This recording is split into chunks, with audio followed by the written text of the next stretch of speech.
दोस्तों अभी इससे पहले वाले हमने वीडियो में देखा मेल रिप्रोडक्टिव सिस्टम के बारे में और फीमेल रिप्रोडक्टिव सिस्टम के बारे में, ठीक है। तो दोनों सिस्टम के बारे में हम समझ चुके हैं। हमने देखा किस तरह से जो ये टेस्टिस थी ना, ये क्या प्रोड्यूस कर रही थी, मेल गैमेट्स प्रोड्यूस कर रही थी, जिसको हमने क्या बोला था, स्पर्म। जो स्पर्म था वो इसमें प्रोड्यूस हो रहा था टेस्टिस के अंदर, जो कि मेल गैमेट्स है। और फीमेल क्या प्रोड्यूस कर रहे थे, ओवरीज थी ना, ओवरीज के थ्रू क्या प्रोड्यूस हो रहे थे, एग्स प्रोड्यूस हो रहे थे।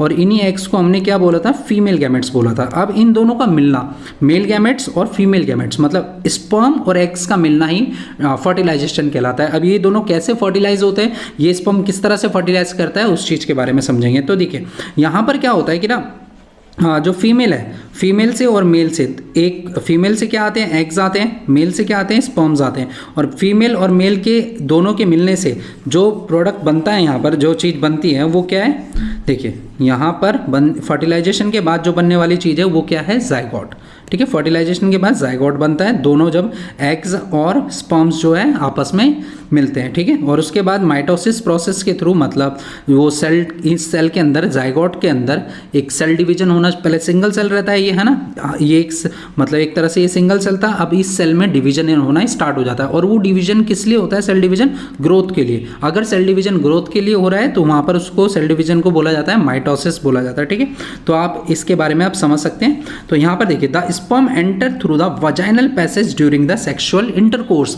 सेक्सुअल इंटरकोर्स के टाइम पे क्या होता है, देखिए आप इस डायग्राम से समझ सकते हैं। सेक्सुअल इंटरकोर्स के दौरान पेनिस जो है, पेनिस के थ्रू फीमेल बॉडी के वजाइनल पैसेज से क्या होता है, स्पर्म का डिस्चार्ज होता है, ठीक है, सेक्सुअल कांटेक्ट के थ्रू। आप देख सकते हैं यहाँ पर स्पर्म किस तरह से मूव कर रहे हैं। स्पर्म किस लिए मूव कर पाते हैं, क्योंकि इसके अंदर, स्पर्म के अंदर स्पर्म की एक अपनी मोटिलिटी होती है ना, मोटिलिटी की वजह से ही मूव कर पाते हैं। मूवमेंट जो होता है मोटिलिटी की वजह से आता है। और ये मूवमेंट स्पर्म में क्यों आ पाता है, क्योंकि हमने देखा था 3 तरह के ग्लैंड्स थे, अगर आपको याद होगा, ठीक है, जिसमें हमने प्रोस्टेट ग्लैंड के बारे में पढ़ा था, सेमिनल वेसिकल के बारे में पढ़ा था, काउपर्स ग्लैंड के बारे में पढ़ा था। तो ये तीनों के तीनों फ्लूइड सिक्रेट कर रहे थे, जो स्पर्म की मोटिलिटी को क्या कर रहा था, एनहेंस कर रहा था, मतलब स्पर्म आसानी से अब मूव कर सकता था आगे, ठीक है। तो ये स्पर्म अब आगे मूव कर सकता है। यहाँ पर देखिए क्या प्रेजेंट है, एग्स प्रेजेंट है ना, ये आपको एग दिखाई दे रहा होगा।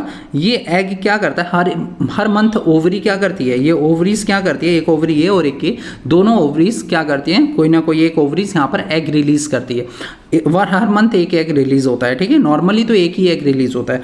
तो यहाँ पर देखा जाता है इस तरह से। अब ये स्पर्म धीरे धीरे आगे बढ़ते हैं और इस एग्स के साथ मिल जाते हैं, और इन दोनों एग्स और स्पर्म का मिलना ही क्या कहलाता है, फर्टिलाइजेशन कहलाता है ना। और फर्टिलाइजेशन के बाद बनने लग जाता है यहाँ पर जाइगोट बनता है। अब जाइगोट एक बॉल जैसा स्ट्रक्चर बनता है। अब वो बॉल जैसा स्ट्रक्चर क्या करता है, वो आगे की तरफ डिवाइड होना शुरू हो जाता है और बढ़ना शुरू हो जाता है इधर की तरफ, ठीक है। वो फेलोपियन ट्यूब में, देखिए ये फेलोपियन ट्यूब था, फेलोपियन ट्यूब में जितना भी फर्टिलाइजेशन प्रोसेस हुआ, वो फर्टिलाइजेशन कहाँ पर हुआ, इस फेलोपियन ट्यूब में, ठीक है। अब ये फेलोपियन ट्यूब के थ्रू यहाँ से होते हुए ये जो फर्टिलाइज एग है वो किधर की तरफ मूव करना शुरू करता है, यूट्रस की तरफ मूव करना शुरू करता है, ठीक है।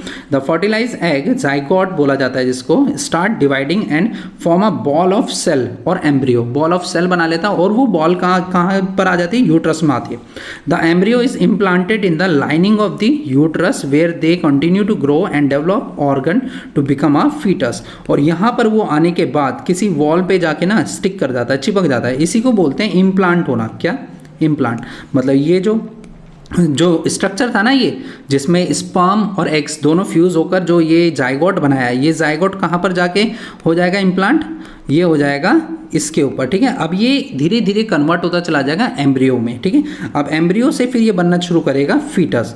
फीटस का मतलब होता है, देखिए ऐसा मतलब जब ये पार्ट बन जाएगा, ये एम्ब्रियो कुछ इस तरह का बन जाएगा जब इसमें हम पहचान सकते हैं, इसमें बॉडी पार्ट, बेबी के जो बॉडी पार्ट्स हैं वो दिखाई देना शुरू हो जाएंगे, तब उस स्टेज को ना फीटस बोला जाता है। And the uterus prepare itself every month to receive and nurture the growing embryo. देखिए नर्चर का मतलब होता है ग्रोथ देना किसी चीज़ को, ठीक है।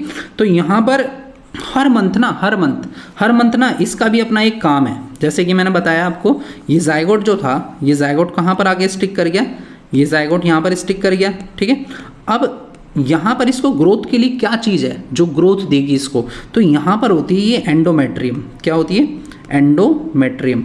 अब एंडोमेट्रियम का काम ये होता है कि ये इसकी वॉल्स ना हर मंथ थिक होती चली जाती है, अपने आप को ना ये प्रिपेयर करता है। बोला ना कि the uterus prepare itself every month to receive and nurture the growing embryo.